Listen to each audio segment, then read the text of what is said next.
사도행전은 하나님이 앞서 나가시고 사람들이 뒤따라가는 이야기, 때로 지체하기도 하고 허겁지겁 겨우 따라가기도 하고 못 가겠습니다 버틴기도 하는 이야기라 했습니다. 동시화, 하나님과 보조를 맞추어가는 베드로의 이야기, 사도행전 10장에서 보았습니다.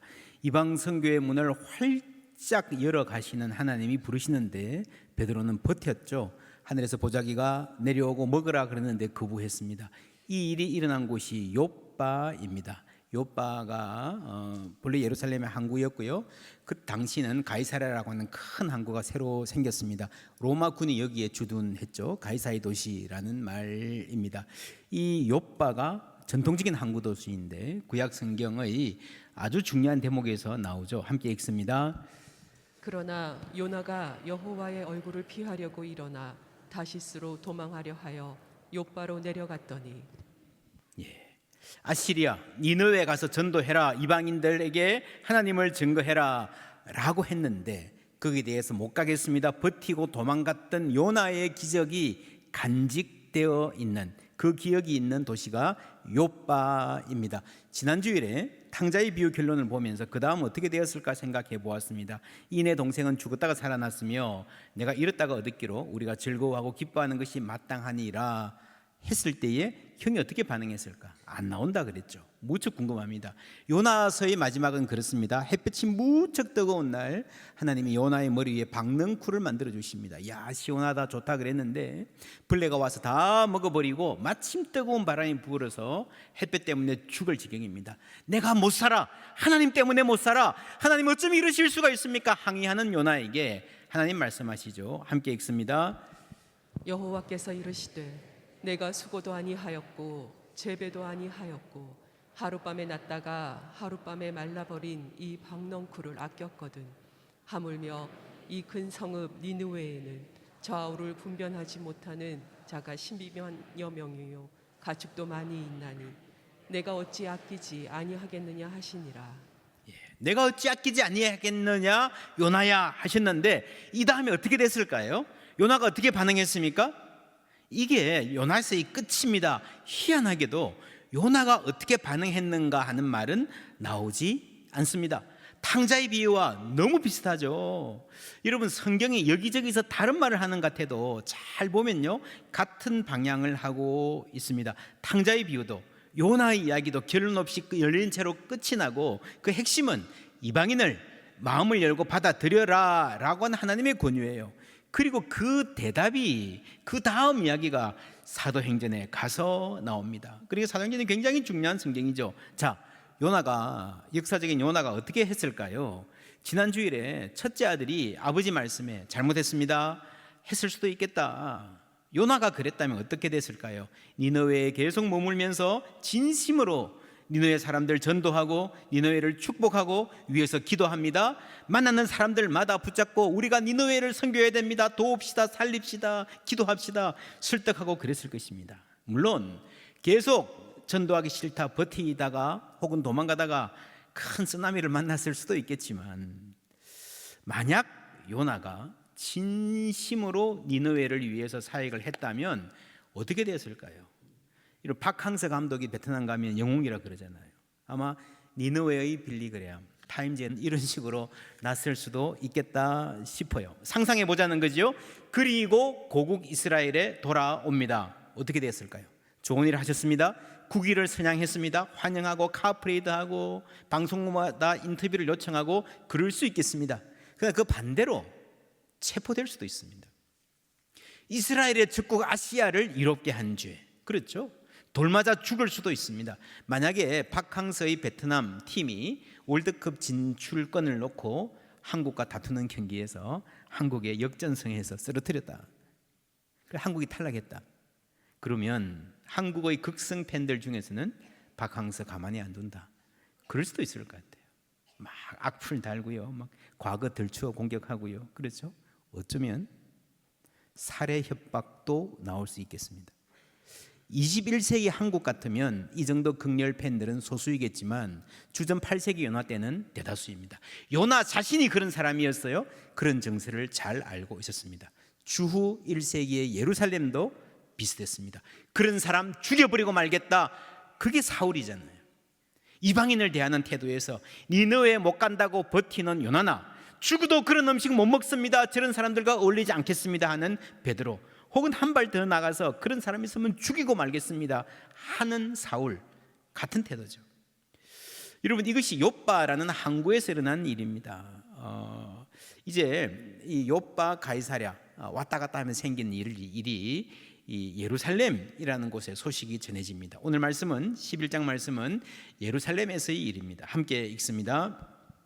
유대에 있는 사도들과 형제들이 이방인들도 하나님의 말씀을 받았다 함을 들었더니 베드로가 예루살렘에 올라갔을 때에 할례자들이 비난하여 이르되 내가 무할례자의 집에 들어가 함께 먹었다 하니. 여러분, 고넬료 집에 복음이 증거되고 성령 충만하게 되고 예수 믿고 세례받는 기쁨이 막 넘쳐요. 막 구원의 역사가 일어납니다. 하나님이 얼마나 기뻐하셨을까요? 그런데 사람들은요, 그 집에 왜 갔지? 너 같이 밥 먹었냐? 라고 비판합니다. 삿대질합니다. 여러분, 교회에서 젊은이들이 찬양 집회합니다. 막 은혜가 넘쳐요. 막 결심과 결단이 막 이어집니다. 그런데 어떤 교회 어른들이 교회에서 복장이 그건 뭐야? 어떻게 찢어진 청바지를 입고 앞에 설 수 있어? 당의 이야기에서 앞으로 그런 집회 하지 못하게 해. 오늘날에 많은 교회에서 일어나는 일들입니다. 베드로가 이방인의 집에 들어갔다고? 그것도 로마 군인의 집에? 음식까지 같이 먹었다고? 안 되지. 여러분, 이방인들을 똑같은 자격으로 환영한다는 것은 선민 이스라엘의 특권을 박탈하거나 흐리게 만드는 일이다라고 여긴 사람들입니다. 예수님이 삭개오에게 뭐라 그러셨습니까? 이 사람도 아브라함의 자손이다. 그렇죠. 세리도 하나님의 자녀다. 견딜 수 없어 하는 거예요. 강력한 항의, 분위기가 험악해집니다.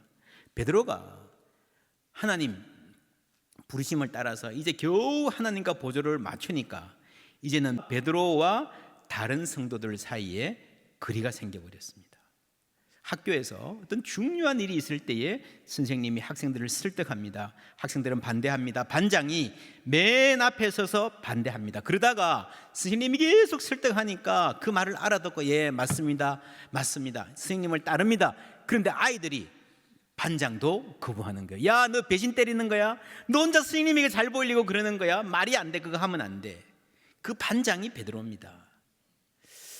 그래서 베드로가 그들에게 이 일을 차례로 설명하는 내용이 11장의 내용입니다. 여러분, 10장에 나오는 내용 읽어보시면 거의 그대로 또 나옵니다. 여러분, 성경에 이런 경우는 거의 없습니다. 그렇지 않습니까? 대부분 성경은요, 그냥 베드로가 욥바와 가이사랴에 있었던 일을 차례로 다 말하니 라고 압축해서 소개하고 끝나요. 똑같이 모든 일이 세세히 다시 한번 나오는 거거든요. 성경에서 대단히 드문 일입니다. 옛날에는 이렇게 글 안 썼습니다. 왜냐하면요, 여러 가지 이유가 있지만 첫째로 여러분 책 쓰는 비용이 대단히 비쌌습니다. 그래서 띄어쓰기도 안 했어요. 띄어쓰기도 이 칸 아끼느라고. 그런 시대에 앞장에 나왔던 이야기를 그대로 다시 쓰는 것은요, 대단히 예외적인 일입니다. 우리가 여러분 교회에서 당회나 재직회나 뭐 하면요, 전 회의록 낭독하잖아요. 몇 페이지 가져와도요, 그거 다 읽는 경우는 거의 없습니다. 한두 줄 읽으면 그대로 받읍시다 그래요. 다 지나간 일이니까. 그렇죠? 그런데 만약에 그거를 꼼꼼하게 전부 다 읽는다, 꼼꼼하게 그대로 다시 한번 더 기록한다, 그러면요, 그만큼 중요하다는 거죠. 내용도 중요하고 보고하는 행위 자체가 사실은 핵심적이라는 겁니다. 하나님은 여러분 대단히 친절하신 분입니다. 어쩌면 지나치게 친절하신 분이에요. 쉬운 말로 가장 꼴통들도 알아듣도록. 고등학생인데 수학 못해요. 선생님이 얘가 초등학교도 기초가 안 돼 있어, 야단 안 치고 초등학교 시절로 돌아가서 여러분 차근차근히 다시 가르쳐 주시는 거예요. 하나님은 정말 놀랍습니다. 탕자의 비유에서 둘째 아들이 내 돈 주세요, 내 유산 주세요 그러면요, 안 주면 되잖아요. No? 기다려. 그러면 되잖아요. 근데 주십니다. 놀랍죠? 정말 이상한 하나님입니다. 인자하시고 오래 참으시는 하나님입니다. 큰아들은 그게 불만이에요. 아버지, 저런 놈은 참아주면 안 돼요, 봐주면 안 돼요, 돈 주면 안 돼요. 근데 여러분, 하나님은요, 이 못된 큰아들도 참아주고 계신 거예요. 하나님 입장에서는 첫째 아들, 둘째 아들 어느 쪽이 참 힘들까요? 막상막합니다. 여러분, 사도행전은 하나님이 앞서 나가시고 사람들이 뒤 따라가는 이야기라 그랬는데, 앞서 나가시는 하나님 따라가는 것만큼이나 함께 가는 것도 중요해요. 그래서 11장에 이게 아주 자세히 나오는 겁니다. 본래 여러분, 교회는 느립니다. 예를 들어서 중국 선교할 사람 모여라. 그래서 중국 선교에 열정이 있는 사람들끼리 모여서 뭘 해요? 그럼 빨리 할 수 있어요. 그게 뭔가 하면 선교 단체예요. 환경운동 할 사람 모여라. 모여서 하면 아주 역동적으로 빨리 할 수 있습니다. 그게 환경운동 단체예요. 근데 교회는 그런 일을 다 하지만 교회가 하는 일은 대체로 느리고 답답합니다. 교회는요, 한 발 나가는 게 그렇게 힘들어요. 그래서 비즈니스 하시는 분들이 교회 와서 당해보면요, 답답해서 미치려고 그러는 분들 많습니다. 아, 이러쿵 저러쿵 정말 조그만 거 가지고 얼마나 말이 많은지. 지난 엊그제 금요일 날 제가 대구에 있던 교회 가서 설교했습니다. 아주 역동적으로 정말 잘 모이는 교회였는데 식당을 리모델링 했대요.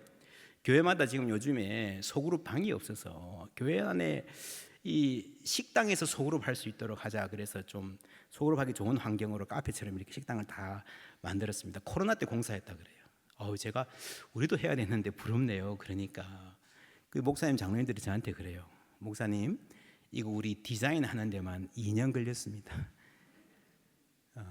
그냥 말이 많아요. 이러자 저러자 교회들은요. 일반 학교나 회사에서 2달 할 일을 이 교회는 2년 걸려도 못하는 경우가 많습니다. 교회는 느리다. 지난 임직 예배 때 우리가 아주 강렬한 경험을 했습니다. 우리 교인들뿐 아니라 오신 손님들 모두 이구동성으로 참 은혜로운 예배였는데, 그 중에서 우리 임직자들 그리고 젊은이들 초등학생까지 함께 불렀던 찬송이 있습니다. 우리 함께 손잡고 가세. 조금 뭐라고요? 느리고 어려울지라도. 교회는 느립니다. 함께 가기 위해서 느린 것도 때로 감수해야 됩니다. 그래서 오늘 성경에요, 10장에 나온 이 내용이 11장이 그대로 다시 나오는 겁니다. 여러분, 베드로가 요빠와 가이사라에서 경험한 일을 소상하게 말합니다. 따지고 보면 가이사라에 가기 전까지는요, 고넬료 집에 가기 전까지는 이 베드로의 마인드가 이 사람들하고 별로 다를 바가 없어요. 베드로도 안 된다 그랬습니다. 안 간다 그랬습니다. 근데 여러분, 고넬료 집의 경험 이후에 여러분, 베드로는 다른 사람이 되었습니다. 여러분, 거기 가서 하나님이 직접 역사하시고 그곳에서 하나님이 사랑하시고 하나님의 더 뜨겁게 간증하고 여러분 예수 믿고 하는 거 볼 때요, 그 고넬료 집 제2의 오순절 이전과 이후에 같은 사람일 수 없어요. 그게 현장인 겁니다. 현장의 경험이 그만큼 소중한 겁니다. 그래서 여러분, 우리는요, 할 수만 있으면 현장에 가보는 게 좋습니다. 직접 경험하는 게 좋아요. 단기 선교, 그래서 가는 겁니다. 지난 4월에 우리 교회 담 넘어 전도했잖아요. 여러분, 전도가 뭡니까? 다 압니다. 머리로 알아요.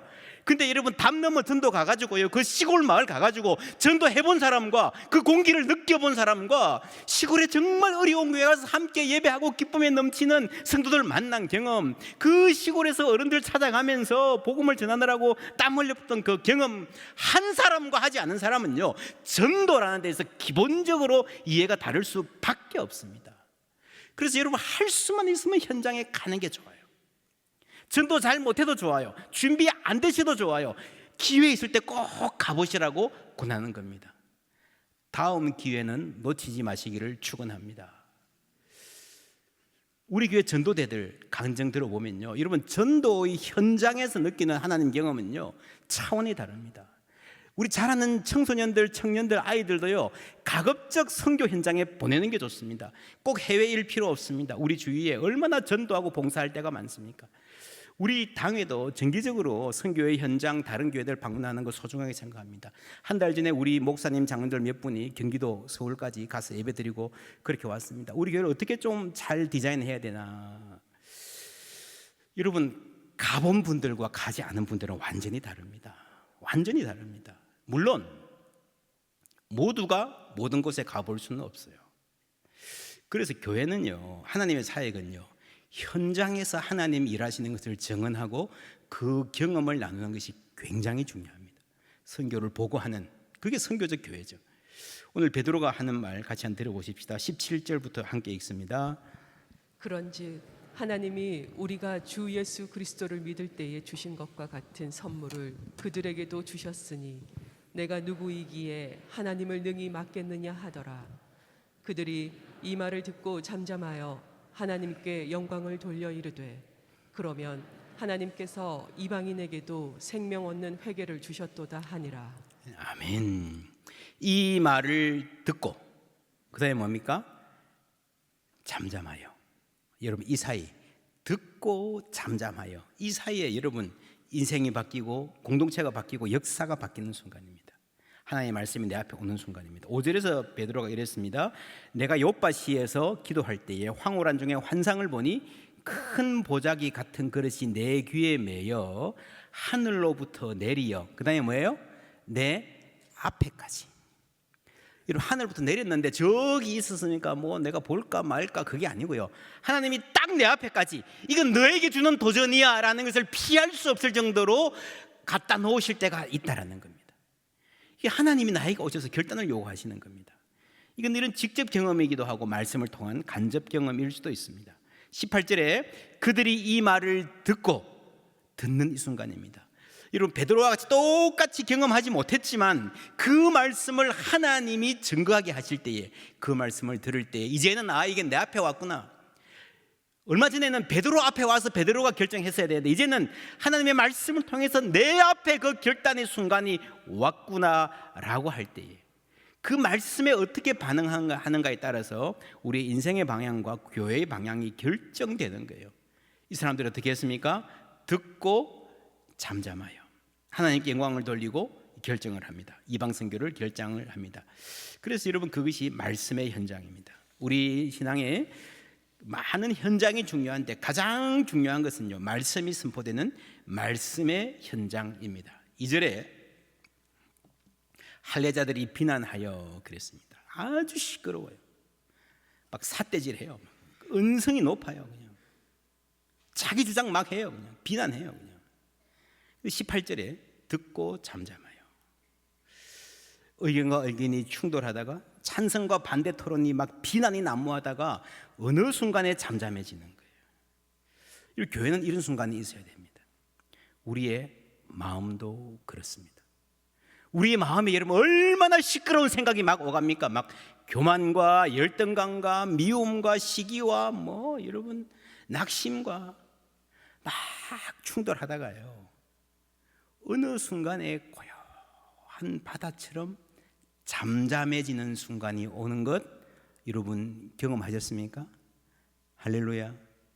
그 이름 말씀의 역사입니다. 주님 주시는 평안입니다. 듣고 잠잠함에. 그래서 이 예루살렘 교회가 이 순간에 이방 선교를 결정을 했습니다. 그게 18절입니다.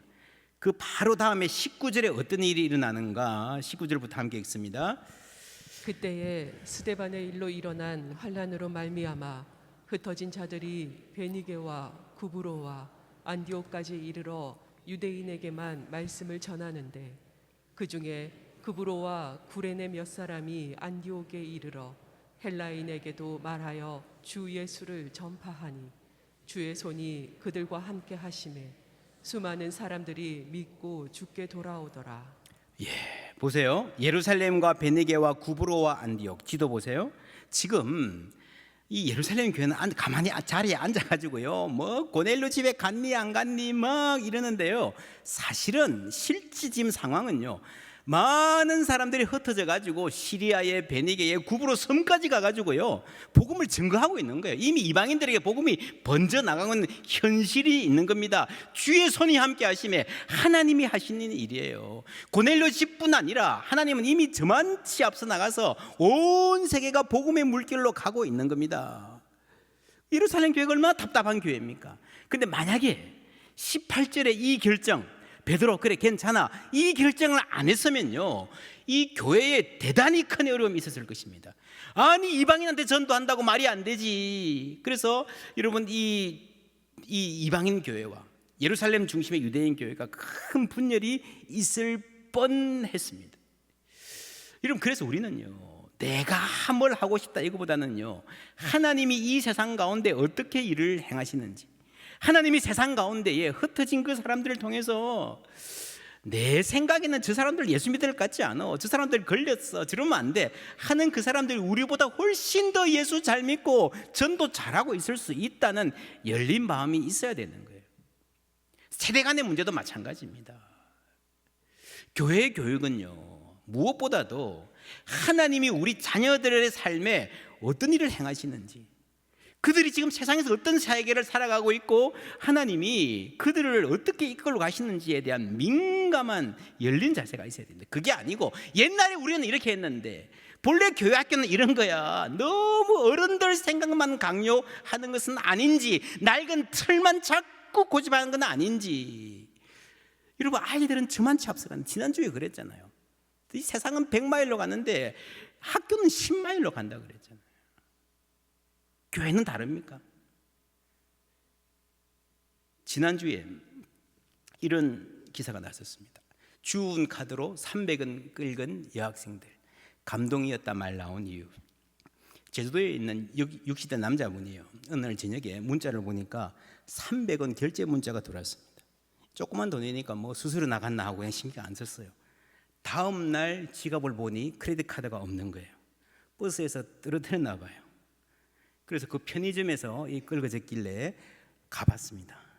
가니까 그 전날에 여중생 2명이 이 크레딧 카드를 주워가지고 이 편의점에 와가지고 300원짜리 막대사탕 2개를 사가지고 먹고 카드로 긁은 거예요. 그리고 아마 내일쯤 되면 이 카드 주인이 올 거니까 돌려주세요 하고 카드를 비닐봉투에 넣고 300원 막대사탕까지 넣어가지고 두고 간 거예요. 여중생들이 놀랍지 않습니까? 여러분, 많은 어른들이요, 남의 크레딧 카드 주면 그냥 버립니다. 편의점에 찾아주세요 그래도요, 알뜰하게 안 찾아주는 편의점 주인도 혹은 알바생도 많다는 거 중학생들이 아는 거예요. 여러분, 놀랍지 않습니까? 어른들보다 훨씬 나아요. 훨씬 똑똑해요.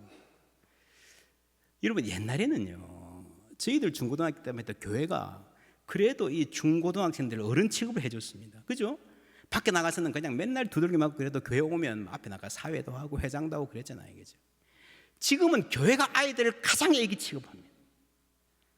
너무 교회 교육들이 뒤떨어져 있습니다. 여러분, 이거 바뀌어야 됩니다. 무엇보다도 이 아이들이 이만큼 철이 있다 그게 아니라, 여러분, 하나님이 살아계시고요, 하나님이 그 세대 가운데도 나름의 방식으로 일하시는 줄 믿습니다. 그걸 믿어야 되는 거예요. 하나님이 이방인들 가운데서도, 니느웨 사람들한테도요, 하나님은 그들의 방식으로 일하시는 줄 믿습니다. 11장 초반에 예루살렘 교회는요, 베드로를 그렇게 생각했어요. 아니, 교회가 지금 잘 가는데, 그냥 아무 문제 없는데 왜 고넬료 집에 가가지고 평지풍파를 일으키냐 그랬어요. 여러분, 아닙니다. 11장 전체를 보세요. 큰일 날 뻔했어요. 지금 세상 밖에 가면요, 막 이방인들이 막 예수 믿는 교회가 일어나고 있는데 예루살렘 교회만 갇혀가지고 된다 안 된다 이러고 있는 거예요. 잘 조금만 늦었으면 이 이방전도 해나가는 이 교회와 완고한 요나 같은 이 교회가 완전히 둘로 나눠져서 공중 분해될 뻔했습니다. 그래서 베드로가 10장에서 경험한 이 경험, 보고하는 내용 자체가 11장에 세세하게 나오는 아주 예외적인 성경 기록이 이렇게 되어 있는 겁니다. 왜 하필 베드로인가? 베드로가 대표이기 때문에 그렇습니다. 워낙 중요한 문제이기 때문에. 베드로가 교회의 대표고 가장 큰 어른이거든요. 베드로가 그랬어도 이건 하면 안 됩니다 막 삿대질 하는데, 만약에 빌립이나 바울이나 요즘 말로 듣보잡이 그랬으면요, 아마 그냥 박살났을 거예요. 이제 베드로를 중심으로 이 결정을 했으니 그 다음에 이방 선교로 나갈 수 있는, 하나로 갈 수 있는 기반이 마련된 겁니다. 22절부터 함께 읽습니다. 예루살렘 교회가 이 사람들의 소문을 듣고 바나바를 안디옥까지 보내니 그가 이르러 하나님의 은혜를 보고 기뻐하여 모든 사람에게 굳건한 마음으로 주와 함께 머물러 있으라 권하니. 아멘. 예루살렘 교회가 이 사람들의 소문을 듣고 바나바를 이제 보내죠. 이미 결정을 했기 때문에. 여러분 18절에서 결정을 했기 때문에 소문을 듣고 보낼 수 있게 되었습니다. 하나가 되었죠. 그가 이르러 뭘 보고요? 하나님의 은혜를 보고. 여러분 하나님의 은혜는 눈에 보이지 않습니다. 그러나 여러분 은혜 받은 사람들의 모습은 눈에 보이는 줄 믿습니다. 예배하는 모습, 교회가 활기를 띠고 서로 사랑하는 모습, 사도행전 2장과 4장에 우리가 봤잖아요. 그런 모습이 이제 안디옥에서 다시 이렇게 보이는 은혜. 여러분 가정이 하나님의 은혜가 보이는 가정 되기를 주님의 이름으로 축원합니다. 그리고 25절부터 읽습니다. 바나바가 사울을 찾으러 다소에 가서 만남에 안디옥에 데리고 와서 둘이 교회에 1년간 모여 있어 큰 무리를 가르쳤고 제자들이 안디옥에서 비로소 그리스도인이라 일컬음을 받게 되었더라. 아멘. 이름은 사울. 바울이 아직까지는 사울이라는 이름 쓰고 있죠. 예루살렘에 있다가 자기 고향 다소에 가서 피신해 있었습니다. 예루살렘 교회에서 그를 만난 기억이 있는 바나바가 찾아갔습니다. 교회가 막 부흥하고 사람들이 오는데 기초가 없잖아요. 사람들이 미어 터지면요, 이 교회의 한편으로 위기입니다. 잘 교육시켜야 되기 때문에. 그래서 제대로 가르치고 목회할 사람이 있어야 되겠다. 그래서 바울이 생각난 겁니다. 찾아갔습니다. 연락이 끊긴 상태였는데 찾아간 거예요. 이게 여러분 초야에 묻혀 있는 사역자에 가서 일할 기회를 주었다? 그거 아니고요. 안디옥 교회가 최고의 목회자를 모신 거예요. 바울이야말로 최고의 신학자, 탁월한 목회자 아닙니까? 열정의 복음 전도자, 세계를 품은 선교사 아닙니까? 그죠? 여기서 물어봐야 될 거는요, 왜 예루살렘 교회가 바울을 품지 못했을까? 너무 큰 사람이어서 그렇습니다. 그렇죠? 바울이 가진 꿈과 비전과 신학적 스케일이 너무 크기 때문에 예루살렘 교회가 너무 작아서 너무 속이 좁고 편협해서 여러분 품을 수가 없었던 것입니다. 물론 예루살렘 도시 자체가 분위기가 험악했습니다. 그것까지 합쳐서 예루살렘 도시와 교회가 바울을 품을 수 있었다면 어땠을까? 물론 이 문제에 조금은 바울의 성격적 결함이라 할 만한 일이 있을 수도 있습니다. 바울이 성질이 급하잖아요. 바나바는 대단히 신중하고 조심스럽고 품이 넓은데 바울은 그냥 아니다 싶으면요 그냥 팍. 바나바 같으면 얼마나 좋을까. 근데 여러분 바나바는요 바울 같은 추진력과 돌파력이 없어요. 사람은 좋은데 사람도 좋고 돌파력도 있으면 얼마나 좋겠습니까? 어디 그런 사람은 없나? 찾다가 날셉니다. 그죠? 바나바도 바울도 각기 장점이 있고 각기 한계가 있는 사람입니다. 점잖은 사람은 파이팅이었고요, 파이팅 넘치는 사람은 말 그대로 자꾸 싸워 파이팅해. 둘 다 약점이 있는 사역자고 둘 다 좋은 사역자입니다. 모자라고 부족한 사람들입니다. 정말 중요한 것은요, 이 부족한 사람들, 모자란 사람들을 통해서 하나님이 구원의 역사를 이루어 가신다는 사실입니다. 할렐루야. 그래서 하나님의 선교예요. 교회의 선교가 아니고 사람의 선교가 아니고 하나님의 선교입니다. 앞서 나가는 것만큼이나 함께 가는 것도 중요하다 그랬습니다. 바울은 앞서 나가는 사람들을 대표한다면 바나바는 함께 가는 쪽에 좀 더 비중을 둔 사람이었을 것입니다. 둘 다 필요합니다. 만약에 예루살렘 교회가 바울을 품을 수 있었다면 큰 교회 되었을 것입니다. 글로벌한 선교의 교회, 1차, 2차, 3차 전도 여행 예루살렘 중심으로 출발했을 거예요. 세계를 품는 넓은 교회가 될 수 있었습니다. 본래 하나님의 뜻이 그랬어요. 예루살렘 중심으로 시온에서 율법이 나오고요, 구원이 나오고요, 유대인들이 이방의 빛이 되는 게 오랜 꿈이었습니다. 예루살렘이 선교의 중심이 되었어야 했어요.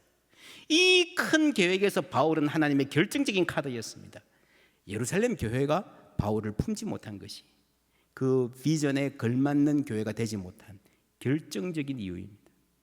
그래서 사도행전은 복음 승리의 역사이며 동시에 예루살렘 실패의 역사이기도 합니다. 이 구원의 큰 행렬에서 예루살렘 도시가 탈락하는 아픈 역사이기도 합니다. 계속 우리 가면서 보게 될 것입니다. 안디옥이 그 자리를 대신하죠. 안디옥 교회가 바울을 품습니다. 그래서 세계적인 선교적 교회가 되는 거예요. 바울이 바나바와 함께 목회하는 동안에 그리스도인이란 이름이 여기서 붙습니다. 저희들 어릴 때는 많은 설교자들이 그랬던 것 같아요. 이 그리스도인이란 이 고귀하고 아름다운 이름을 받은 사람들이, 훌륭한 사람들이 안디옥 교인들이었다. 근데 그거 아니고요.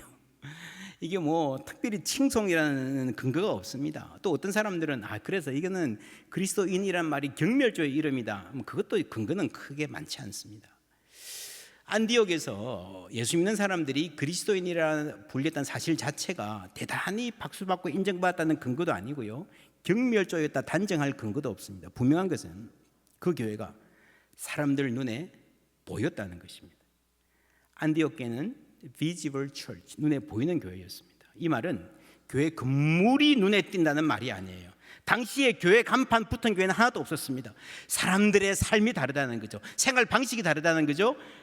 회사에서 늘 만나는 사람인데 예수 믿고 뭔가 달라졌다는 거죠. 무슨 일이지?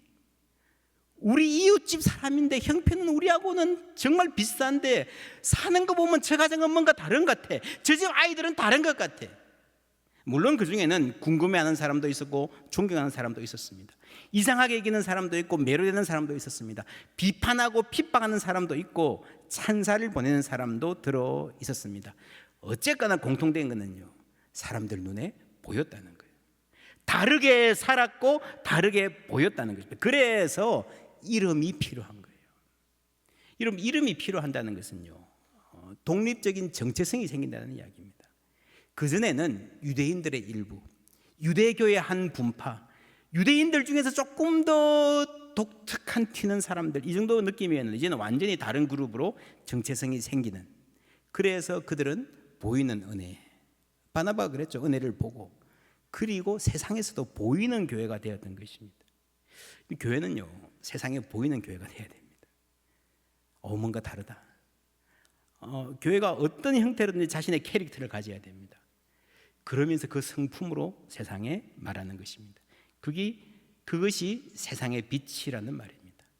우리가 한 걸음 한 걸음 그 목표를 향해서 걸어 나가는 교회가 되어야 됩니다. 우리 걸어가는 이 길이 결코 처음 밟는 길은 아니야. 수천 년 동안 온 땅 곳곳에서, 그렇죠, 예루살렘에서, 안디옥에서, 베니게에서, 구브로에서, 여러분 유럽 땅에서, 미국 땅에서, 아마존에서, 러시아에서 주님 따른 흔적들이 우리에게 있습니다. 우리 걸어가는 이 길이 낯설고 두려워 보일지라도, 여러분 처음 가는 길은 누구에게나 두려운 길이고 낯선 길입니다. 안주하는 게 좋아요. 편해요. 그럼에도 불구하고 나갈 수 있는 것은요, 삶의 무게를 뚫고 흘러들어오는 주님 부활의 생명이 있기 때문인 줄 믿습니다. 우리 함께 손잡고 조금 느리고 어려울지라도 주님 부르신 그 감격이라고 했고요, 맨 밑에 보면요, 주님 부르실 그 날이라 그랬습니다. 하나님이 우리를 부르셨기 때문에 이 자리에 우리가 있는 줄 믿습니다. 또한 우리의 삶, 하나님이 주님 역사의 끝에, 우리 인생의 끝에 부르실 그 날을 향하여 우리가 나아가는 것입니다. 이 두 시간 사이에 우리가 있습니다. 앞으로 나아갑니다. 사도행전 읽어보면요, 이 한 걸음 한 걸음 쉬운 걸음이 아니었지만 하나님 함께 하시는 걸음, 하나님 뜻을 이루어가는 걸음이었던 줄 믿습니다.